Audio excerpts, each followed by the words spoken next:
Okay, so this is a throttle position sensor rheostat, actually completely removed from its original housing mechanism, and actually the bearing assembly taken off of the top of it, and shims so noted, etc. This actually was buried in raw silicon rubber to stabilize it in the thing. We'll replace that.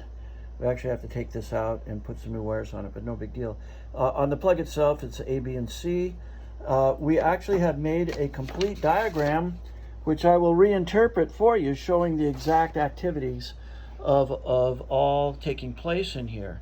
So just to show you that the resistor does work, are you ready to rotate that, Matt? Yep. Okay, well, we're up here at the high end at over 5K. What is it reading, Matt? 7K. Okay, and now you're going to rotate the resistor, and as he rotates it here, so you got to be able to see this, okay? You can see that our resistance is coming down smoothly.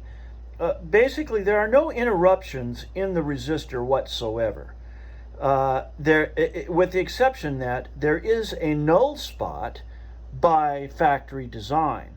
But we have that designated right for you. There, boom. And there's the null spot as it goes off to infinity.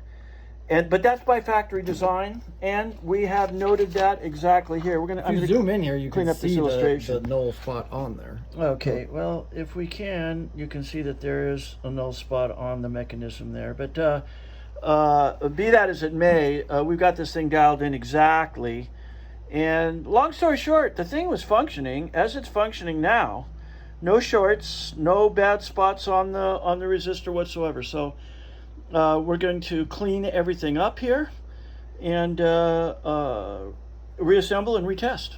Thank you.